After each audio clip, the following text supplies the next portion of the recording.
हम लाप्लास के केस में देखेंगे कि हमारे पास जो इनिशियल वैल्यू प्रॉब्लम है कोई दिया हुआ तो उसको हम लाप्लास की मदद से किस तरह सॉल्व करेंगे। तो उसके लिए हम देखते हैं एक एग्जांपल अगर मेरे पास गिवन है कि एग्जांपल में देखता हूँ कि हमारे पास जो फर्स्ट ऑर्डर का एक हमारे पास जो क्वेश्चन है D Y over D T में ले लेता हूँ, प्लस क्या है मेरे पास y is equal to minus E raise to the power क्या है t है। तो इसका जो हमारे पास सोल्यूशन है वो हम फाइंड करेंगे कि क्या होगा। तो अब इसके साथ हमारे पास कंडीशन क्या होगी कि अगर मेरे पास y of zero is equal to 2 है, मतलब इसमें t की वैल्यू जब ज़ीरो हो तो तब y का जवाब हमारे पास कितना आता है 2 आता है। तो सिंपली इस तरह के जो हमारे पास क्वेश्चन होंगे उनको हल करने का मेथड क्या होगा, हम सिंपली बोथ साइड पे लैप्लेस अप्लाई कर देंगे। मेरे पास क्या था D Y over D T था, फर्स्ट ऑर्डर है इसका,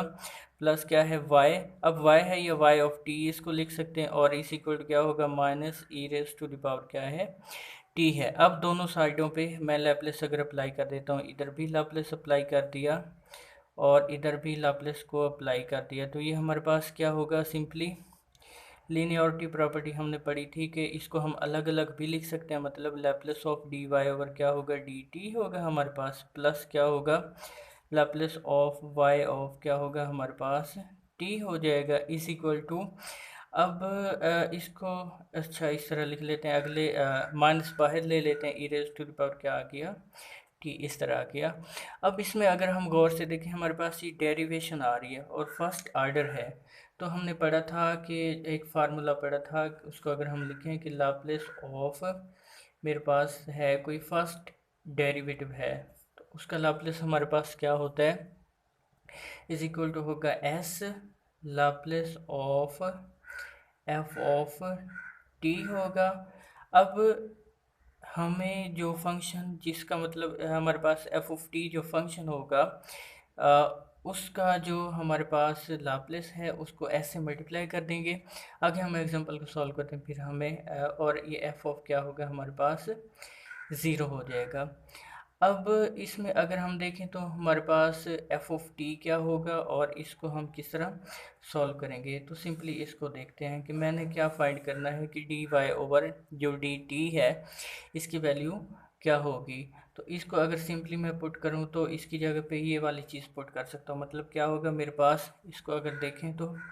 एस होगा और इसको मैं क्या लिख सकता हूँ, ये जो Laplace of F of T है, क्योंकि लैप्लेस हमारे पास एक ट्रांसफॉर्मेशन है, ट्रांसफॉर्म है, तो ये टी वेरिएबल से इसका जो जवाब है वो उसको हम एफ ऑफ एस लिख सकते हैं, मतलब जो Laplace of F of T है इसको हम क्या लिखते हैं वाई ऑफ एस। तो इसको मैं क्या लिखूंगा, Laplace of F of T की जगह पे वाई ऑफ एस लिखूंगा। तो ये मेरे पास सिंपली क्या आ गया एस आ गया, वाई ऑफ एस आ गया हमारे पास, माइनस क्या हो गया ये एफ ऑफ ज़ीरो को मैं क्या लिख सकता हूँ वाई ऑफ ज़ीरो लिख सकता हूँ। मतलब एफ ऑफ ज़ीरो का मतलब यही होता है कि जिस तरह ये कंडीशन हमारे पास है तो ये हमारे पास वाई ऑफ क्या हो गया ज़ीरो हो गया और इतने हिस्से को हमने ये लिख लिया। आगे आगे हमारे पास लैप्लेस ऑफ क्या आ रहा है वाई ऑफ टी, तो इसका जवाब हमारे पास क्या था Laplace of F of T लिख लें या Laplace of Y of T लिख लें, इसका जवाब जो हमारे पास है वो क्या होता है वाई ऑफ एस होता है। तो मैं इसको क्या लिख दूँगा सिंपली इसकी जगह पे प्लस वाई ऑफ क्या हो गया मेरे पास एस हो गया is equal to minus E raise to the power e t. अगर मैं फार्मूला लिखूं कि मेरे पास Laplace of e raise to the power जो ए टी था वो क्या होता है वन ओवर जो हमारे पास अब ए है तो ये एस माइनस क्या हो जाएगा ए हो जाएगा। और इसी तरह अब इसमें जो ए है उसकी वैल्यू वन है तो ये क्या होगा वन ओवर एस माइनस क्या हो गया वन होगी, ये इतना मिल गया। अब इससे पहले इसमें से और इसमें से हमें क्या कॉमन मिल रहा है y ऑफ s कॉमन आ गया, तो क्या रह गया हमारे पास s प्लस क्या रह गया वन, और ये चीज़ y ऑफ ज़ीरो हमारे पास किसके इक्वल है टू के इक्वल, तो मैं क्या लिखूँगा इसको minus two is equal to minus one over S minus क्या हो गया हमारे पास वन हो गया। ओके, अब सिंपली हम इसमें से क्या निकालना चाह रहे हैं y ऑफ s निकालना चाह रहे हैं, तो y ऑफ s इसको थोड़ा अगर हम करें, अब देखिए ये हमारे पास क्या है माइनस का टू इधर आके क्या हो जाएगा हमारे पास 2 माइनस, ओके इसको अगले स्टेप में कर लेंगे, s प्लस क्या हो गया 1। अब माइनस का 2 इधर आके क्या हो गया प्लस का, और माइनस क्या हो गया s माइनस क्या हो गया 1। इसको हल करें इतने हिस्से को, इसका एलसीएम लेके तो हमारे पास क्या हो गया s माइनस 1, और ये क्या हो गया 2s minus 2 minus 1 is equal क्या हो गया 2s माइनस 3 ओवर क्या हो गया s माइनस 1। मतलब ओवरऑल जो हमारे पास रह गया वो क्या है, अगर हम इसको देखें कि 2s माइनस 3 और s माइनस क्या है 1 है। क्या था हमारे पास के जो y ऑफ s था, और ये हमारे पास इसके शुरू में क्या था s प्लस क्या था 1, और इज इक्वल टू हमारे पास क्या था 3, हमारे पास था 2s माइनस 3 था। तो क्या था 2s माइनस 3 ओवर हमारे पास क्या था s माइनस ये 1 था। ओके अब ये मल्टीप्लाई कर रहे हैं, उधर आके हमारे पास क्या हो जाएगा, उधर डिवाइड हो गया, तो ये हमारे पास सिंपली क्या हो गया 2s माइनस 3 ओवर क्या हो गया हमारे पास s माइनस 1 हो गया, और क्या हो गया s प्लस 1 हो गया। तो अब सिंपली हमारे पास इस तरह का एक्सप्रेशन आ गया, तो इसको हम सिंपली क्या कर देंगे आगे पार्शियल फ्रैक्शन इस पे अप्लाई करेंगे। ओके जब हम पार्शियल फ्रैक्शन इसको हम डायरेक्ट अप्लाई कर देते हैं, मैं लिख देता हूँ पार्शियल फ्रैक्शन। ओके अब पार्शियल फ्रैक्शन लगा के हम इसको सॉल्व कर लेंगे, तो हमारे पास ए हमारे पास ये इस तरह आएगा, और बी का जवाब हमारे पास ये आ गया। तो मैं इसको सिंपली क्या लिखूँगा y of s is equal to, अगर मैं इसको इस तरह कर लूँ कि जब पार्शियल फ्रैक्शन में हम उसको अलग अलग करते हैं, तो हम मेरे पास जो है मैं इसको कर लेता हूँ a ओवर s प्लस 1 कर लेता हूँ, और प्लस में इसको क्या कर लेता हूँ, या इसको ओके इस तरह कर लें a ओवर s प्लस 1, और प्लस क्या कर लें b ओवर s माइनस 1 कर लें। अब इनकी वैल्यू a और b की पुट करेंगे, या इसको हम इस तरह भी कर सकते हैं y of s is equal to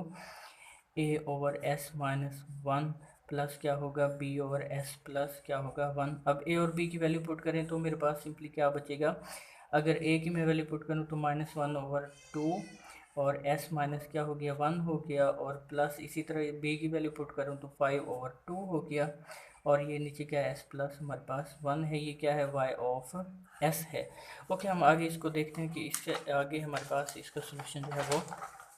क्या होगा। सिंपली मेरे पास अगर मैं उसको लिख लूँ y ऑफ s इस इक्वल क्या था माइनस 1 ओवर 2 था,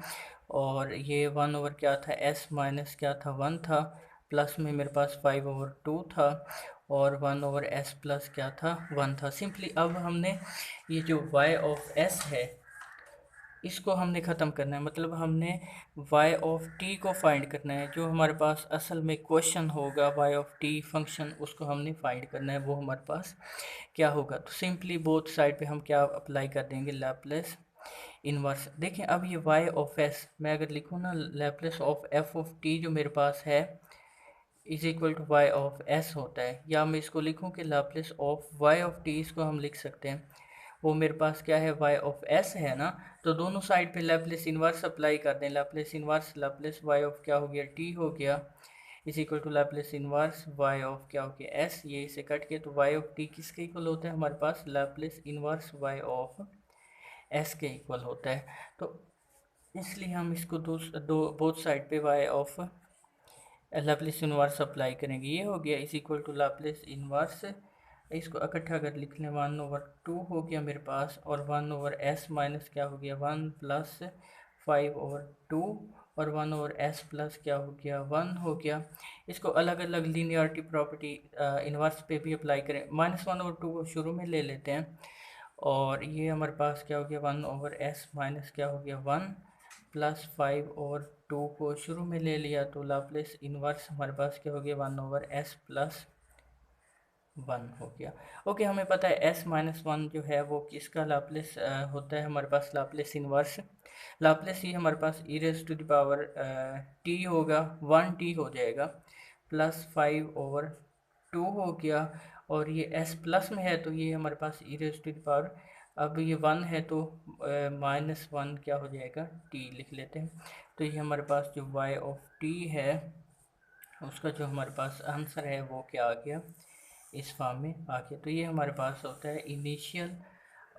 वैल्यू प्रॉब्लम। मतलब हमारे पास अब अगर फर्स्ट डेरिवेटिव इस क्वेश्चन में दिया था तो हमारे पास जो